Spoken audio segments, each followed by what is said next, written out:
Con una simple mirada podemos encontrar en Mendoza rincones inhóspitos y auténticamente fantásticos. Imágenes de una belleza imponente que nos sorprende y nos recuerda lo pequeños que somos frente a la inmensidad de la naturaleza. Las reservas naturales son creadas con el fin de conservar las especies animales y vegetales que encontramos en esa naturaleza. Pero el hombre busca equilibrar su incidencia sin dejar de proveerse de recursos que pueden ser indispensables para su vida.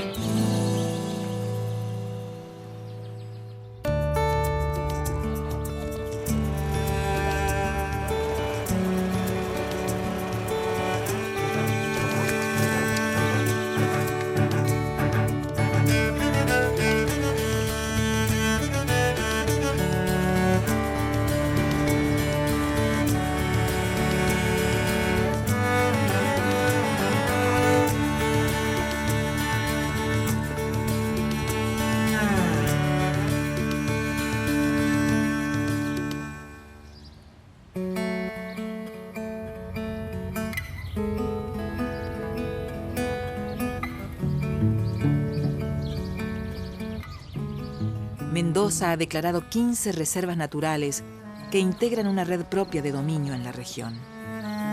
Estas representan aproximadamente el 4% de la superficie total de la provincia. Fueron seleccionadas a raíz de su alto valor natural.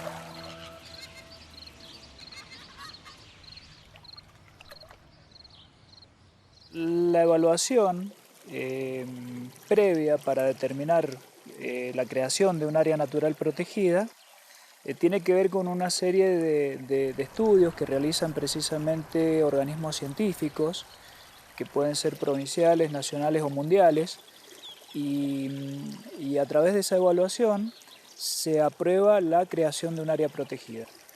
Hay distintas categorías, por ejemplo, puede ser un reservorio de agua dulce, se puede tratar de un sitio donde hay poblaciones de animales de interés para proteger.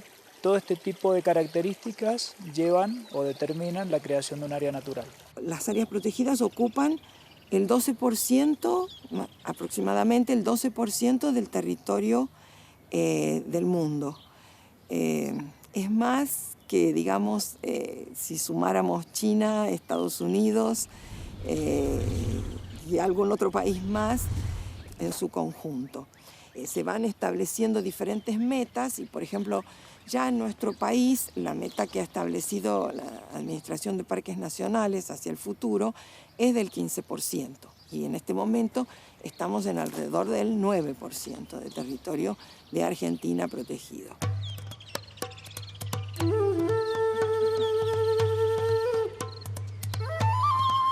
En las reservas se identifican sectores para la conservación y otros para promover actividades que no dañen el ecosistema, como por ejemplo la investigación científica y el turismo.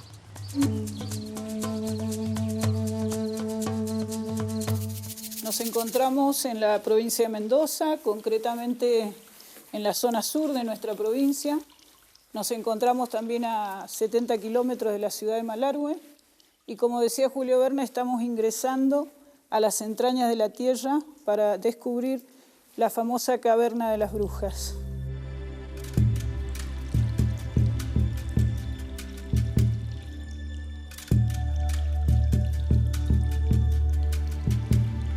El nombre de Caverna de las Brujas es un nombre que está relacionado con las famosas leyendas del pasado.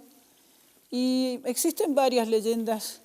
En realidad una de ellas habla de que esta era una gran sala donde se juntaban en el pasado los famosos machis, que eran los médicos brujos, y dice que en sus encuentros en sus reuniones, ellos a esta gran sala, que tiene algunas entradas de luz natural, le agregaban fuego. Entonces hacían grandes fuegos y cuando ellos se movían alrededor del fuego, sus sombras en las paredes se veían agrandadas como si fueran fantasmagóricas. Y también aseguran que siempre se veían cosas extrañas acá, como por ejemplo una de las cosas más extrañas encontradas en la actualidad, la famosa máscara de la bruja que la tenemos al fondo, lo cual nos indica realmente cómo, si uno juega un poquito con la imaginación, podemos encontrar miles de formas que hacen a que haga alusión a este hermoso nombre que se le ha puesto, ¿no?, misterioso para nosotros, extraños, la famosa Caverna de las Brujas.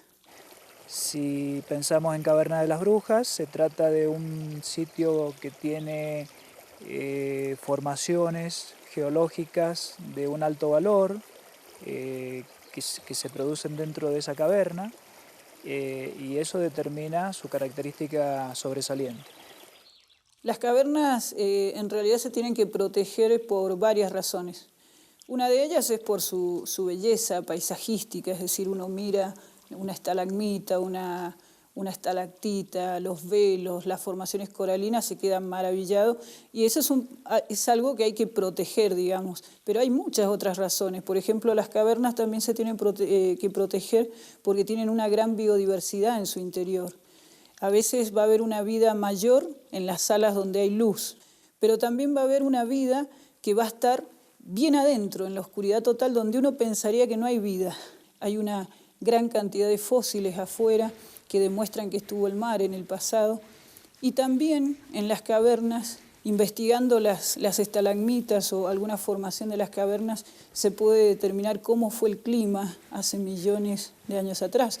Razón más también para protegerla. O sea, hay un montón de factores por el cual la caverna se la tiene que proteger. La depredación de ciertos espacios naturales ha determinado la urgencia de declarar estas zonas dentro de políticas de protección.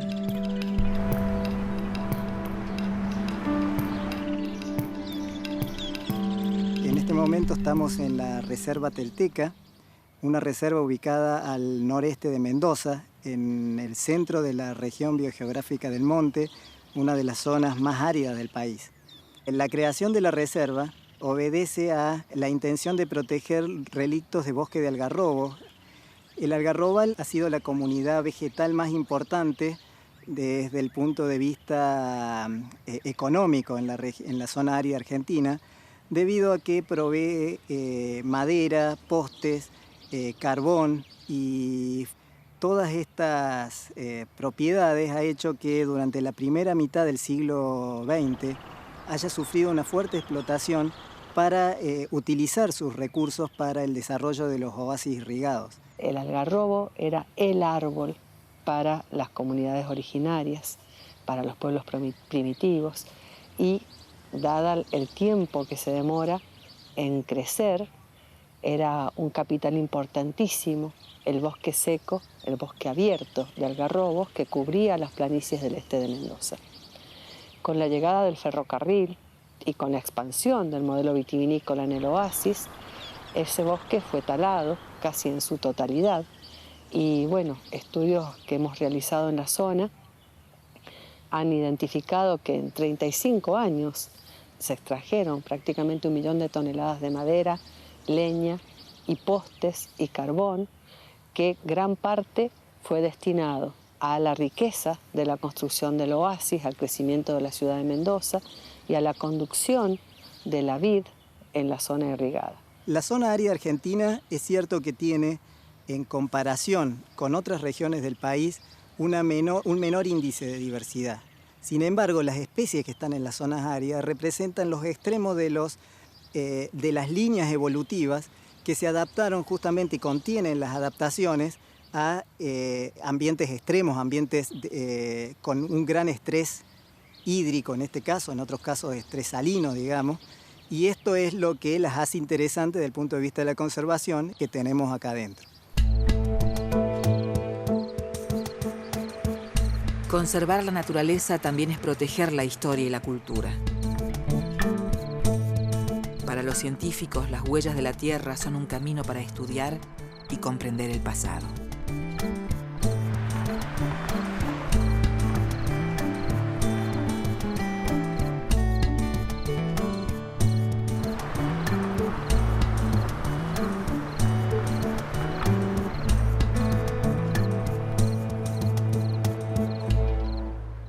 Estamos yendo para La Payunia. Es un campo volcánico situado al sudeste de la ciudad de Malargüe, que se extiende desde el norte de Malargüe hasta el sur, hasta casi el límite con Neuquén. Es un campo volcánico extraordinario, de gran cantidad de volcanes. Se tardan aproximadamente 2 horas y media en llegar debido a que los caminos de ripio son bastante regulares y que la distancia es de alrededor de 150 a 160 kilómetros desde la ciudad de Malargüe. Bueno, este es un lugar desde el punto de vista científico, desde el punto de vista académico, de gran importancia, porque es un campo volcánico situado detrás del arco volcánico que en este momento está en el límite con la República de Chile. Entonces, este campo volcánico al pie del arco es el más grande de Sudamérica. Y hay pocos otros lugares en el mundo en donde tiene una tasa de eruptividad, de efusividad tan alta como la de este. Hemos llegado a contabilizar, en otros investigadores que ya han estudiado esto, 700 conos monogenéticos de basalto de rocas que provienen de la base de la corteza.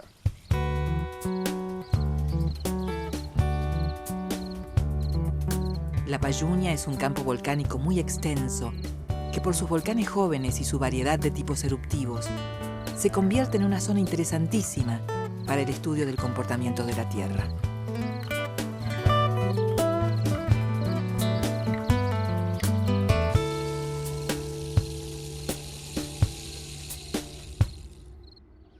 En este caso particular de la parte volcánica, lo que nosotros estamos queriendo lograr es que, junto con Recursos Naturales Renovables de Mendoza, la Delegación Malargüe, es que esta área sirva como un área didáctica, ya sea para los niveles científicos de más académicos, como para las escuelas primarias y secundarias, para generar un turismo que entienda científicamente la importancia del vulcanismo, pueda reconocer la forma volcánica, la erosión de los volcanes, etc. Y entonces queremos que sea un parque didáctico. Y por eso lo ponemos como volcánico, porque acá lo más importante de todo en el paisaje es volcánico. Es decir, el paisaje es esencialmente 100% volcánico. Y volcánico joven, de modo que está preservado.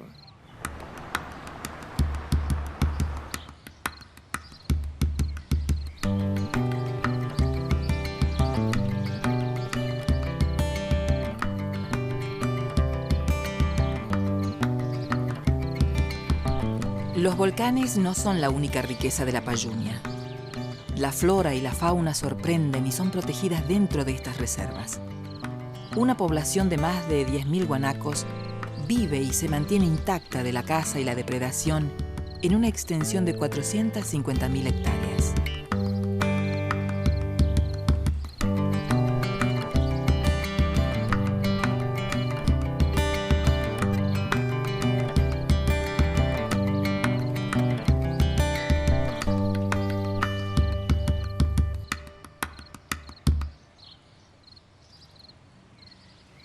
Bueno, la reserva La Payunia fue declarada a principios de los 80 reserva total, haciendo énfasis principalmente en el paisaje volcánico presente en la región y en los valores de flora y fauna particulares que posee. Los guanacos presentes en Payunia es la población más importante del centro oeste argentino y es la población que mantiene todavía intactos sus movimientos migratorios estacionales con amplitudes que rondan los 100-120 kilómetros de distancia entre los sitios de invernada, digamos, y los sitios de veranada.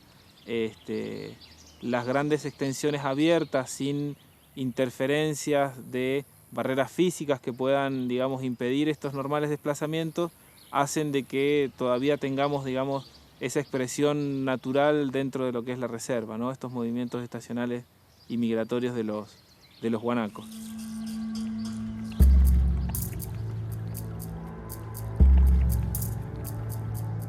Entre las reservas más importantes de Mendoza se encuentra el Parque Aconcagua.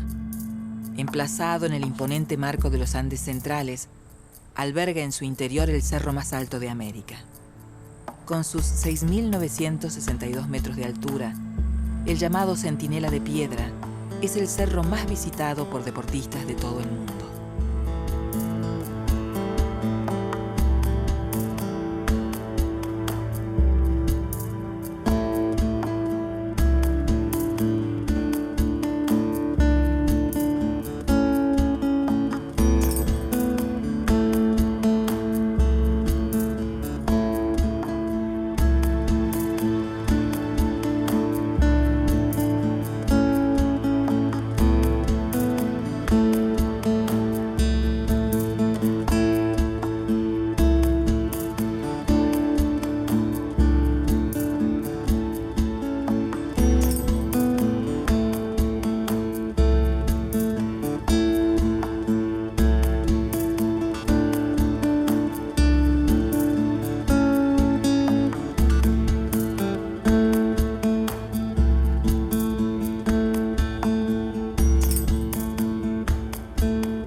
El Parque Provincial Aconcagua es considerado uno de los principales en el sistema de áreas naturales protegidas de la provincia de Mendoza. Todos los años recibe una cantidad aproximada de 7.000 visitantes, de los cuales 4.000 de ellos intentan o sacan el permiso como para lograr la cumbre.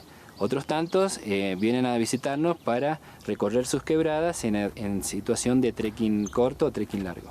Nosotros tratamos de que la gente suba al Cerro de Aconcagua por los lugares que están establecidos por ley para la protección del ecosistema y del medio ambiente. Es muy importante también que la gran cantidad de guardaparques que trabajan en el parque, que son en su mayoría son profesionales de montaña, trabajen en cuanto a lo que es protección flora, fauna y trabajen mucho con la seguridad de los visitantes. Tenemos varias reservas en el área de montaña, Aconcagua, el Parque Tupungato, Laguna del Diamante, y es muy interesante esto porque son zonas donde hay glaciares, de manera tal que en ese caso, además de la biodiversidad, se están protegiendo el recurso hídrico. Bueno, en este parque protegemos la cuenca del río Mendoza, con uno de los glaciares más importantes que son tributarios, sus afluentes al río Cuevas, y este forma el río Mendoza, uno de los más importantes de la provincia.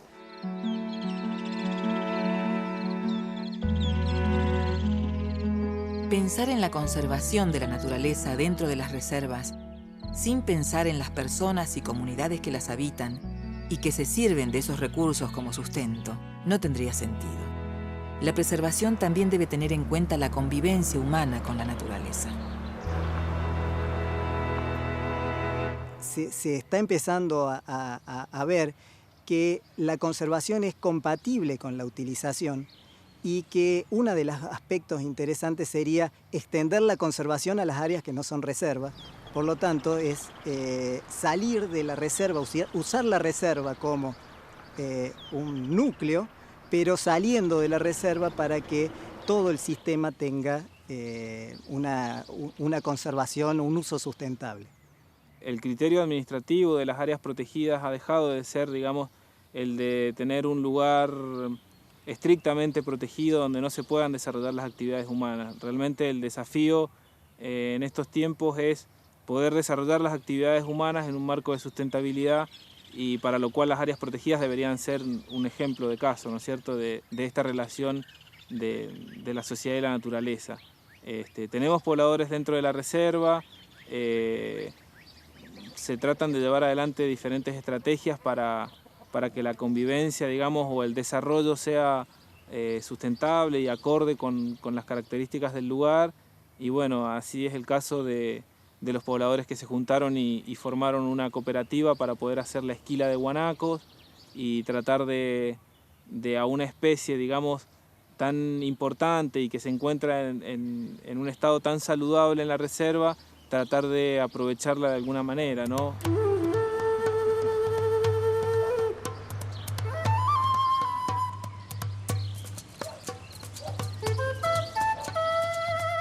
Las comunidades que viven dentro de las reservas son portadoras de la historia y la cultura del lugar. Santos Guayama tiene su historia dentro de la reserva de Bosque Telteca. Un popular gaucho que luchó en las lagunas de Guanacache, bandido para algunos, rebelde para otros. Luego de su muerte, su imagen fue un culto popular en sus tierras.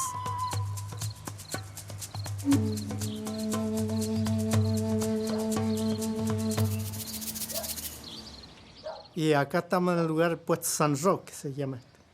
Es un nombre muy viejo, muy antiguo. Y este lugar han sabido vivir la familia Guayama, donde ha sido Santos Guayama. Que ese árbol quedó para la historia, se puede decir, porque cuando se terminó la familia Guayama acá, en aquellos años, como en los 800, ahora sí, más o menos, los 880 me decía la abuelita mía, que todavía asistían la gente acá. Y después ese árbol que sabía atar el caballo, el gaucho Santos Guayama, ese era el palenque que tenía. Por eso no lo cortamos al monte, lo dejamos así para la historia. Yo empecé a construir la casita de aquel lado, de a poco, y lo quería cortar al árbol. Digo, no lo voy a cortar nada por lo que me ha hecho la abuelita. Digo, lo voy a dejar. Entonces decidí hacerlo como pilar de la cocina, ¿eh? Y así quedó el árbol.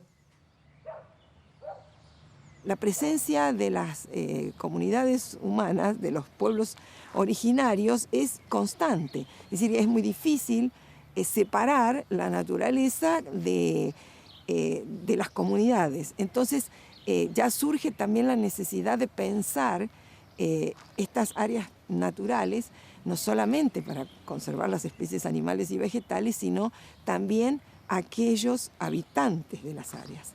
Los criterios de conservación han ido cambiando a lo largo del tiempo.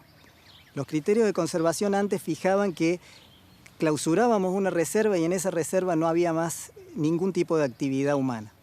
Hoy las cosas han cambiado y se está empezando a ver que además de conservar la naturaleza, los recursos naturales de una zona, también es interesante conservar los recursos culturales. Entonces la utilización de estos recursos forma parte de uno de esos aspectos interesantes a conservar.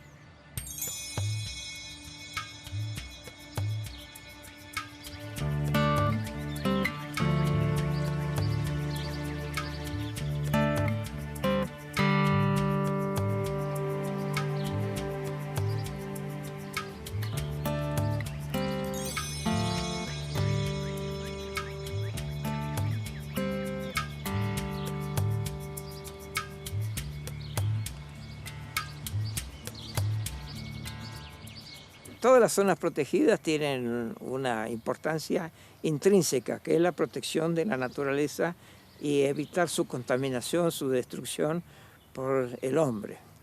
Proteger un lugar significa usufructo por la humanidad. Y no se olviden también que el hombre forma parte de la naturaleza. Por lo tanto, lo que crea el hombre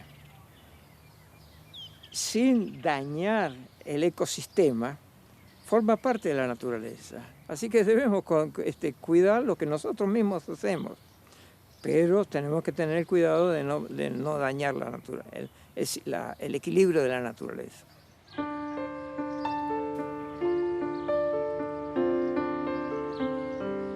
Entender y conocer el entorno natural en el que vivimos es parte de nuestra tarea como sociedad.